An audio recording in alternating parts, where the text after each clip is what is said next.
Hi, my name is Selena. Welcome back to my channel, and today I'm going to be talking about all the books that I've read in the last 2 months. I'm going to be talking about some of the books that I've read recently, not including anything from April because I'm going to do it in April wrap-up that will be out in a couple of days. I am going to talk about the books that I read in February and March, though, because I was deep into my grad school placement at that time, being a full-time teacher basically, while also having school, so I did not have time to make wrap-ups. I think I filmed a couple, and I just never had time to edit them, so I'm back on the ball, or trying to be a little bit now, so I'm going to tell you what I read while I was gone, pretty much. First, a couple of stats, because I'm still me, and I still love stats. Come here. As for my ratings, I had really mixed ratings in February, as you can see, because I put them on the screen. My ratings also skewed much higher in March. So March was a much better reading month for me, which you will see why when we get into the books. February stats are going to be a bit different because I'm not counting each of this one children's series that I read as each book. Like, it's a 5-book series, but they're all super short. So I'm just going to call it the series and give you a rating and thoughts for the series because honestly, like, they're pretty repetitive and it's not something that I want to go into each book about. I also read them very quickly with a student, so I have no idea what happens in what book pretty much other than what the title can tell me. So keeping that 5-book series, condensing into one in mind, the stats then become: I read 3 2.75 stars, 2 3 stars, 1 3.25 stars, 3 4 stars, 1 4.5 stars, and 2 5 stars. So this is a lot of books. As we get into it, you will realize that the books that I read are primarily short. They're primarily novellas. They're primarily short stories. They're short things, or they're things I had to read for school. So we will get into that though later. March's stats are also going to be a bit different though, because I decided that I'm going to count this graphic novel series that I read most of this month as just one thing, because how I feel about it really does think of it as like one thing. I do have favorite volumes in the graphic novel series, but it is in totality my favorite thing I've read this year, so I'm going to count it as one thing for the purposes of the wrap-up. So with that in mind, I still have 1 2-star, 2 3 stars, 2 4 stars, and 4 5 stars to talk about. So both months skewed more towards physical books because those were primarily the kind of books I was reading with my kids, and I did get some arcs read in February, but I didn't get any read in March, so there's that. And then my genres. February, I read mostly fantasy, but I did read 1 mystery, 1 romance, and 1 graphic novel each. Most of those that were not fantasy were also for reading them with my classes. And then my March genres, graphic novels and fantasies, were actually really tied, so that was awesome. And then I read some contemporary and 1 sci-fi. In February, I did, as far as age ranges go, I did read mostly adult and young readers books. So I consider young readers, like, before middle grade was a thing, like the middle grade that was being published there, it usually skews much younger. I read some of those, and I did read most of that. I did read some middle grade, and so a lot of that does come from being a teacher and reading with my kids. Then in March, I read mostly YA and less adult, and this is once again because of kids I read with the kids. I did have several YA books that I picked up on my own volition, and we'll talk about those as well. So starting with my February books, the lowest rated books I read in February were my 2.75 stars. First one of those was Servant Mage by Kate Elliott, and this was a big disappointment. This was an arc I requested on NetGalley, and I got it, and I read it. I read the arc, and I didn't like it. I thought it was boring, and there's a dragon on the cover, and there's no dragon in it, so that's just annoying marketing for me. Very, very annoying. I was hoping that I'd really like Kate Elliott because I am interested in a lot of her other books, but this one was just not for me. I did not like the world. I did not think the characters were good. I thought they were like very poorly drawn, and I thought the world was like confusing and just, I don't know, it was a mess in my opinion, so I didn't like it. My next 2.75 stars, I did like slightly more. It was also an arc. It was All the Horses of Iceland. I enjoyed this one okay. So this, up until recently, I believe, because I think I read something that was similar to this that I liked more. Yeah, I did. This, up until recently, was my favorite of the like historical literary fantasy type books I've read. So things like The Berry Giant, which I hated, or She Who Became the Sun, which I thought was good but not for me, and I didn't really like the experience of reading it. All the Horses of Iceland I did like more than those things, but it gives me very similar vibes. So it's taking like a imagined history of how the Icelandic horses got to Iceland. And so it wasn't very, but my issue mostly was it also wasn't very rooted in Iceland. It was, we were somewhere else, first of all. That was a problem for me. And then also, like, it didn't work. That whole historical literary point of view doesn't really work for me. And there's one that you'll hear about in my April wrap-up, which did work for me, but I do think it was less literary. My final 2.75 star of February was The Slow Regard of Silent Things by Patrick Rothfuss. And this is a novella in a king-killer world following Ari, who's a character I love. But Ari has a very sort of different life, and we're really just following her, like, day-to-day life. And so there's not a lot of, like, clues or things that you can really put together with the King Killer plot. It's not like that sort of book. It's more of a day in the life with Patrick Rothfuss's writing. And I thought it was okay. It just wasn't really anything special for me. So yeah, that was Slow Regard of Silent Things. My 3 stars, I'm going to talk about these quick, because one of them I barely remember, and that's The Jester by Michael J. Sullivan. This is a short story taking place in the Redwood Chronicles era. It was fine. I gave it 3 stars. And then Greenglass House by Kate Milford, I read with my students, and they didn't really love it. I didn't really love it. I thought it was cute. It was kind of like a cozy mystery for middle schoolers, but it was kind of like a bit longer than it needed to be, and they thought it was kind of boring, and I could definitely see that. It's definitely like a cozy mystery. It almost reads a little bit like, to me, I think some of the kids who picked it were thinking it'd be like a cool mystery, like a spooky mystery, but to me it just very much read like cozy mystery without any of the like spooky parts. It was like, let me take all the spook out of a mystery for the middle school kids, for the children. And some people might appeal to some people, but it didn't really appeal to me or the kids I was with. This I would recommend for kids who like the Mysterious Benedict Society or the Series of Unfortunate Events, but don't be expecting the grit of a Series of Unfortunate Events or the quirkiness of the Mysterious Benedict Society.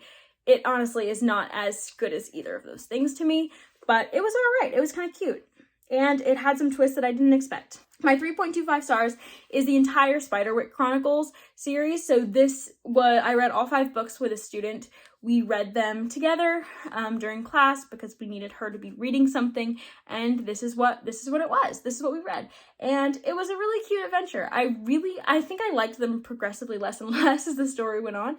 I gave the first one like a 3.75 stars. I just so enjoyed reading that with the kid and enjoying the series that I had missed out on as a kid. But then they got to be a bit repetitive, and the plot didn't really ever progress to the point that I like it to. So 3.25 stars. The 2.5 mostly taking into account my enjoyment of the first 2 books. That was more than the other 3. My first 4 stars is another one I read with kids. I read A Monster Calls by Patrick Ness with students as a part of their book club, and we enjoyed it. I enjoyed it, not as much as the first time I read it. The first time I read it, I thought it was just like stunning and like the best thing ever. And this time I was like, I can sort of see y'all's criticisms with it because I think I liked it much more than the kids do, most of them at least. But I still think it's a good book. I still think I enjoyed the reread, and I do want to teach this book when I'm in my own classroom, and I feel like I'm very well equipped because I've read it with 2 book clubs this year, and I started reading it to a 3rd class, so I know this book pretty well now.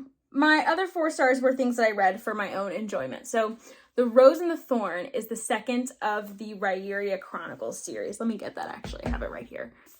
The Rose and the Thorn is my next 4-star. I read this in February, and I really, really enjoyed it. I didn't enjoy it quite as much as The Crown Tower, which I gave 4.25 stars, so I gave this just a 4, but I still really enjoyed it. It focused a little bit less on Royce and Hadrian, more on some of the other characters of the Redwood Revelations, and before, their prequel stories, like Hilfred and Arista. And yeah, that's pretty much it. It was mostly Hilfred. And while that was nice, I really liked the Gwen, Royce, and Hadrian thread from The Crown Tower and was hoping to just get that, especially because what I know about this book had a lot to do with Gwen. And I thought it was going to be this Gwen book a little bit, but it wasn't really. It was more like a Hilfred book, which is fine, but it wasn't exactly what I wanted. So not a 4.25, just a 4, but still very, very enjoyable. Then my final 4-star is my favorite 4-star of February, and it was Keeper of the Lost Cities by Shannon Messenger. So Keeper of the Lost Cities is a middle grade book, and it follows this girl named Sophie who's very, very special. And she is pretty much, she finds out she's an elf, and she tries to be brought into the elf world, but because she grew up in the human world, she doesn't fit in extremely well, but she is really good at, one, somehow making friends, and two, like certain types of magic. And that magic, in typical sort of middle grade fashion, is not the sort of magic they would want her to have. And she's a bit of a mystery. There's lots of things going on with her that are mysterious, and I just really enjoyed this book. I thought that the mysteries around her were really interesting. I know this series is very long, so I'm excited to see how it expands. I thought that a lot of this was just really cute. I thought that Sophie was really cute. I could see her being, like, if I were in middle school, like, she may have annoyed me a bit because she was so good at everything and so perfect a little bit. But I kind of see her in a better light now that I'm an adult. Yeah, I think I see her in a more well-rounded light as an adult, so I'm happy I'm reading the series. It was very, very enjoyable, and I'm excited to continue on. Then my 4.5 star of the month was Beetle and the Hollowbones by, I think it's Aliza Layne? So this is a graphic novel. It was adorable. I did read it because I wanted to vet it for kids, and it's perfect for middle school in my opinion. It is this adorable story about a girl goblin who, her grandmother's trying to teach her goblin magic, but she really wants to be like a sorcerer. Like, she would rather have sorcerer's magic, which is very different from that. So her old friend, who is a sorcerer, comes back into town, and her name is Cat Hollowbones, and she's staying with her really mean great aunt. And so it's about these two reconnecting and also trying to save the mall that our main character really frequents a lot to talk to her friend, the Blob Ghost, who lives there. And so it's about them trying to save the mall and free Blob Ghost from his tetherment to the mall so that he can leave. And it's just really cute, really sweet. It deals with some surprisingly deep themes. This is queer, and it deals a lot with family. So some of my favorite aspects of middle grade nowadays are the family stuff. So Keeper of the Lost Cities also had this. It had this really awesome story about our main character being adopted into an elven family, and that was just a really nice storyline to me. It was just really gorgeous the way it was done. And Beetle and the Hollowbones is similar. We talk about what makes a good guardian and what does not. And it's done in a very tactful way that I think a lot of younger people could relate to and also kind of pick up on. So that was very good. Now on to my 5 stars. So I loved both of my 5 stars for February. The first one is Coffee Boy by Austin Chant. This is the author of Peter Darling. I loved Peter Darling, as we know, and I liked Coffee Boy even better, even though there's no fantasy in sight. This is the romance that I read. It's like 100 pages. It's short, even shorter than Peter Darling, and it is so good. It's like an office workplace romance trope. We follow an intern, a youngish intern who is a trans man. His name's Kieran. He's sassy. He's got a mouth on him. I loved him so much. He reminds me of Mason. Hey. And I adored him. I thought this was such a sweet read. And part of why I loved it so much was because of his personality and getting to follow him. And then he kind of has this thing with a more like grumpy worker in the office that he works pretty closely with. And you kind of see them get closer in 100 pages, and just all the things happen. Like, what I mean by that is it's literally 100 pages, but Austin Chant gets this romance done and fully fleshed out within that 100 pages. Like, I've never seen anything like it. I've never seen an author need less space than they do. Like, they could fill up a book, I'm sure, but they know they don't need to do that. So they write shorter books or novellas a lot, and they end up being awesome because Austin Chant does not mince words. I loved Coffee Boy so much. I'll be screaming about it forever. I've been screaming about it in my personal life forever, so I love Coffee Boy. It's definitely straight to favorites of the year. The other one that was my favorite book until I read my actual favorite thing of the year in March The Winter of the Witch by Katherine Arden. Let me get it down. So this is The Winter of the Witch. This is the third book in the Winter Night trilogy. I really loved the first two books in the Winter Night trilogy, mostly the first one. Second one fell off a little bit, so I didn't fully know whether this would be like a 5-star like the first one or a 4.5 star. I eventually realized that, I don't know, like somewhere halfway through, that this was my favorite of the series, and it's one of my favorite books ever, like my favorite low fantasy ever. I can't even go into every reason why I love it. I think the historical plot of this starts going from the beginning and continues. I thought that the stakes with it were so much higher than in book 2, so I was so much more gripped. I think that the beautiful sort of low fantasy folkloric aspects are on full display in this, where in first book they were, and I loved it, and they were less so in second book, and so that's why I didn't love that one as much. But this one brings it back full force. We have several like climaxes, or like several what seem like endings, but the book just keeps going, and it feels very full and very twisty and turny, even though it is still in that slow and steady pace. And I just so enjoyed this book. Like so enjoyed this book. So that's my final book that I've read for February. But now on to March. My lowest rated book of March is The Drawing of the Three by Stephen King. At me, Mason. So if you want to hear a positive review of The Drawing of the Three, go watch Mason's recent reads videos that I'm gonna have up. But I hated this book. I don't think it was quite as bad as The Gunslinger, because The Gunslinger is just literally like, I don't know how that book got past an editor, but The Drawing of Three is like marginally better. Like it's more interesting, whereas The Gunslinger, like there's not a single part of it that's interesting to me. Whereas The Drawing of the Three has like some characters and stuff that it's like, okay, this is interesting. But still, it has the same sort of issues, in my opinion. Like, I think his characters are okay, but not awesome right now. We get the introduction of racism in this book that I hated. First time racism's ever been present. In a Stephen King book? No, and you said it's the origin of racism or something. Oh, no, the introduction of racism in the series is what I said. So the first book didn't have racism because, I mean, it's just following one white guy. But now Stephen King tries to write a black character, and it is a mess. And then he has some mental illness rep that is also a bit of a mess. He has, I don't even know. He has a person who's addicted, who the rep is pretty good, but other than that, I don't have many compliments for this book. I just didn't like reading it. I thought it was bad. And I can't, again, like, by the ending, I always lose steam. Like, y'all tell me the endings are good. I don't care, because I don't care by the end, because I always lose steam with those books. The Gunslinger was supposed to have an ending that was good and interesting, and it didn't. And then The Drawing of Three was supposed to have the same, and it didn't. So, I don't even understand what happened.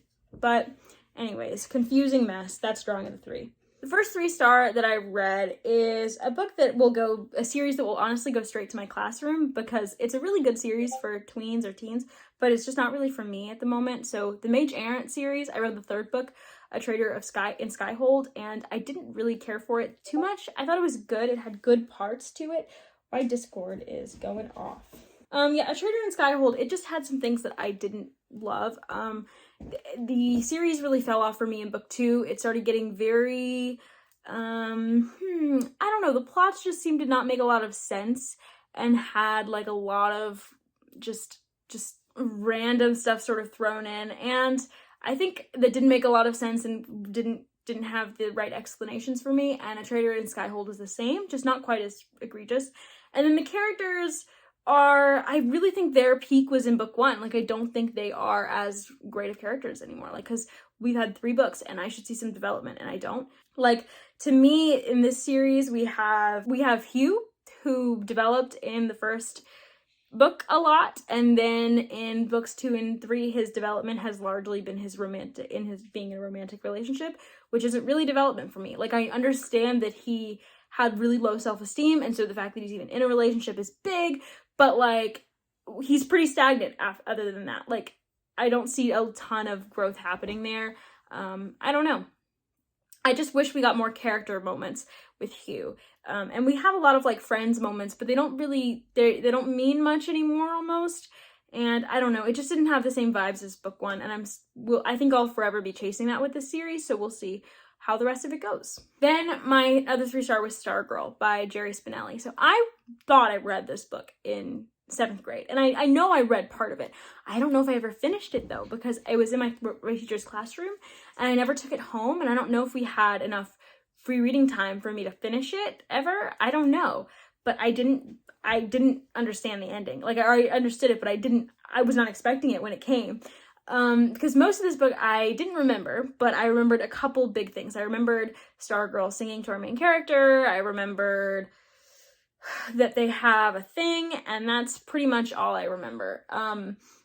So it was really nice to re-experience this story. It's kind of a cute, at first at least, it's kind of a cute sort of young readers YA story, older YA story, contemporary, about a girl who comes to a school, and she is just very different. She goes by the name Stargirl. She wears very different things. Her priorities are very different from the other people in the school, and we are in the head of someone who is seeing all this happen and seeing how the school treats her, but he really connects with her, and he's kind of torn between, does he want to go with the crowd and blend in, or does he want to continue to have this connection with her that is really powerful to him?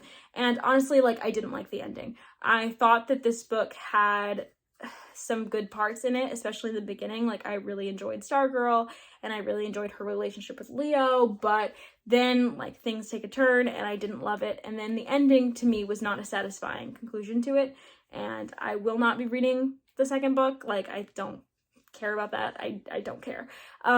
Yeah, I thought it made me mad a little bit at the end, but I still really enjoyed the first half, so that's why it is like a 3-star, even though the ending was probably a bit lower than that. Then I have my 2 4-stars. The first one is a graphic novel called Hooky. I was vetting this for my classroom in the future and seeing if I could recommend what kids I could recommend it to. I did end up recommending it to a kid, but we didn't read it like together in class or anything.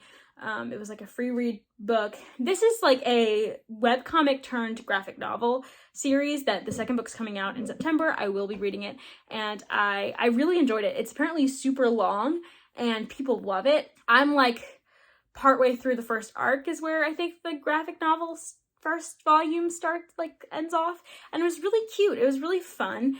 At first I was like, this is kind of weird and a little bit odd and like hard to get into, and then by the end I just really cared for the characters and really thought it was adorable.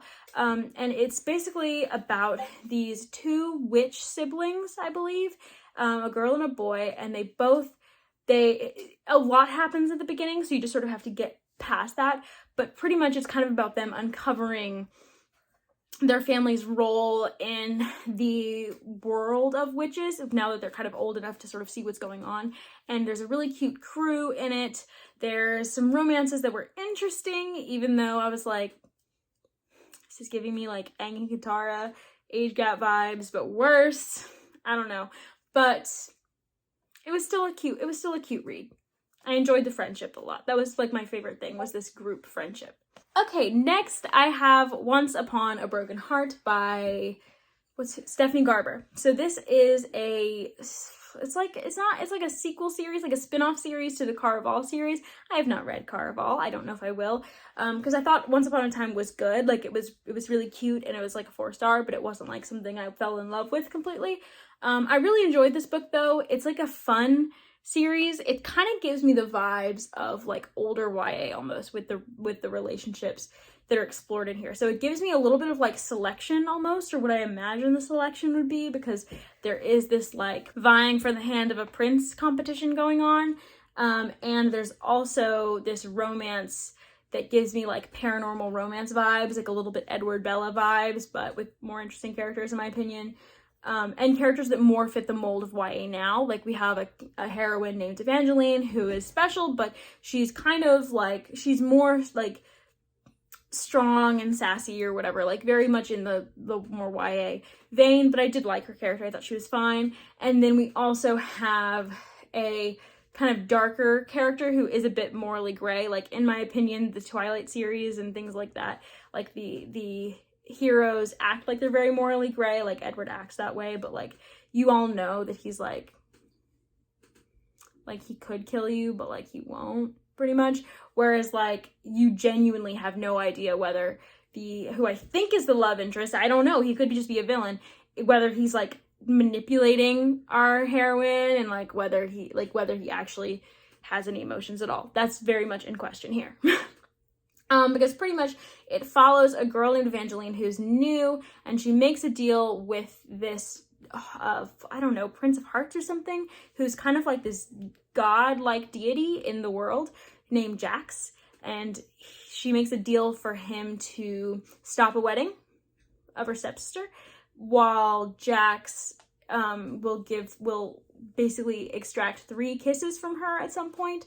So he will, not with him, but with other people. So when he wants her to kiss someone, he could just tell her, like, that's your first kiss. That's kind of where we start, but that's definitely not where we end. We go many more places, and I really did enjoy this book. I actually have it. I have a really cute cover, so I'm gonna show it to you. I think this cover is so cute, and it was a 4-star book. I am going to continue with the sequel this year. I also really like the audiobook, so I really do recommend that.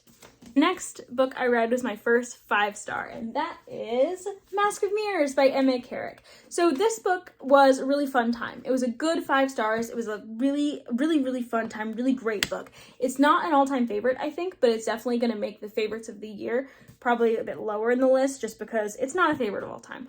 But, like, it wasn't insanely, like, profound or moving to me, but I really liked the world. I thought the world was really interesting. I thought the plot was really interesting. I thought it got a little bit confusing, and, like, maybe we could have thought this through better at times, but I really liked the world. I really liked our main character, Ren, and some of the side characters around. My favorite thing, though, is there's a masked vigilante element of this book. We basically follow a girl con artist who's trying to pull off this con by ingratiating herself into a noble family. And so that whole process was very interesting because the noble family is not very well off at this point, and they are you kind of root for Ren to sort of be taking advantage of them, but also she makes these connections with them. And at every turn you're like, will she be discovered? And then you have, with that, I do think you have to suspend your disbelief a little bit. And then you also have the Rook, which is kind of the subplot running through this. There's a masked vigilante that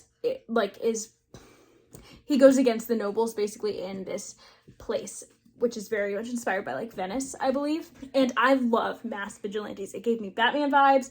I mean, even though the Rook is not Batman, but he has some similarities. It gives me superhero vibes. I love superheroes, so it was very nice to see this in, like, a high fantasy setting that I thought worked. There was some suspending disbelief that had to be done. There was some just like, okay, I just have to go with it, like, you didn't explain this very confusing thing to me, that's okay. Magic, I guess. There's a lot of that goes on at parts, but I still enjoyed it, so I still gave it 5 stars. I still very much greatly enjoyed this. My next 5-star was more profound to me and is probably more like a favorite, and that is The Space Between Worlds by Micaiah Johnson. So this was so good. So compulsively readable in a way that I didn't expect. This cover and what I've heard about this book, it sounds very sad because you basically have this character named Kara who is dead in most other realities. You have a way in this world to travel between different dimensions, but only if you're dead in them, because if you go to a dimension where you're alive, you will die.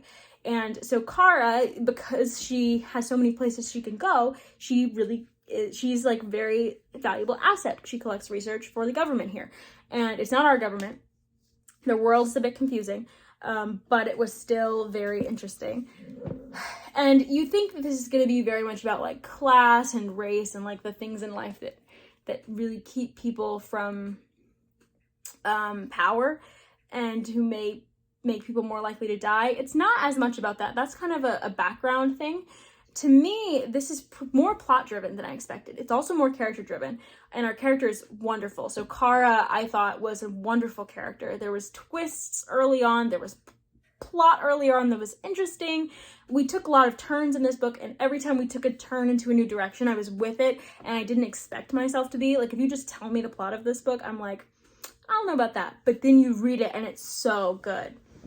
And it's basically dealing with Kara as she navigates several different dimensions to her own, and and the challenges that comes with it, at least. Like, at the first part of the book, she gets involved in this, like, power struggle, and it's really interesting because all the dimensions have the same sort of cast of characters, but they're just in different positions with different personalities sometimes, and that was what really got me about this book. I loved that element of it, and it was just so good. It was just so good. Oops. I so enjoyed Kara's voice. I so enjoyed there's like a sisterly bond here, there's familial bonds, there's relationships that were really complex and interesting. The only thing I had qualms about relationship-wise was completely resolved by the end of the book, and it was wonderful. I loved this, so yeah. What I will say, though, is if you don't like miscommunication, there might be a bit of a miscommunication trope here, but honestly, it is way better than the way you may have expected it to go.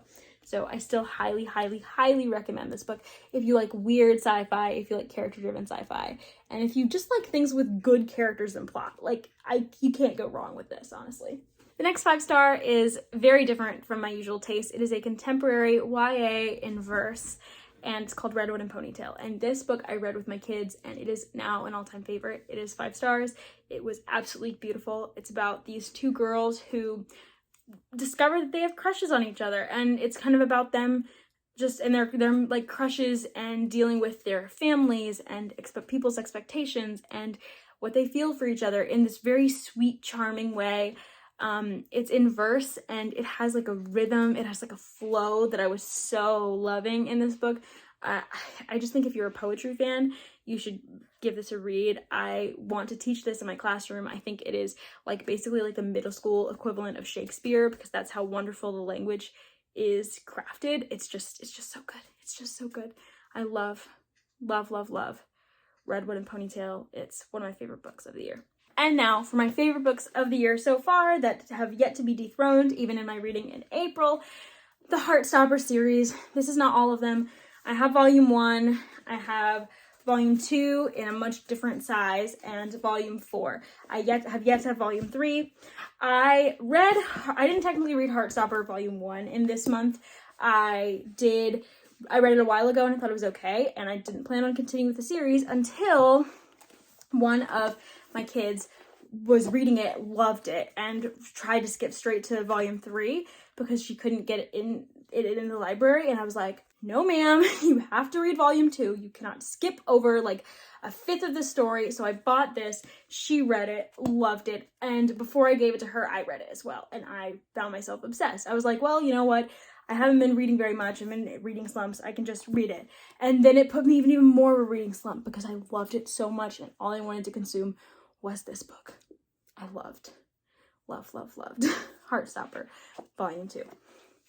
It is genuinely so perfect. I think it's way better than volume 1, but I think if I reread volume 1, I would have a lot more appreciation now because I do care about the characters so much. And then volume 3, I loved even more than volume 2. It was absolutely perfect. And then volume 4 was like a 4.5 star for me. It wasn't quite as good because it seems more like a transitional period between the beginning of the relationship cute stuff and into like a very specific problem that the characters in this relationship are having, not necessarily with each other, but I'm still excited for volume 5 to come out next year, and I loved the show, and altogether Heartstopper is my favorite thing I've read this year because honestly, it's what I would have wanted in my high school years. And I had certain things that had gay representation in it, like Yuri on Ice was something I was really obsessed with for a bit. I'm struggling to think of some others. Some Rick Riordan stuff. The Nico D'Angelo coming out was really important to me. There was some gay literature that was really important to me. We Are the Ants was really formative for me, but I wasn't reading as much, and I didn't watch very much TV, so I missed out on a lot of the media that was coming out, sometimes for a good thing because the queer baiting was heavy when I was a teenager. And I just wanted something like this that dealt with real issues, but was so life affirming and so beautiful and so joyful and so lovely. And I have it, and I'm glad that I have it for my kids. This is something that I want in my classroom, and I will talk people's ear off till the end of time because I love Heartstopper so much. Right, Mason? Yes. Mason also loves Heartstopper, but he hasn't read it in a while, right? And I'm just patiently waiting, not so patiently waiting for volume 5. Okay, thank you for keeping up with me. This was my recent reads for March and February. Thank you for watching this video, and I will see you next time. Bye.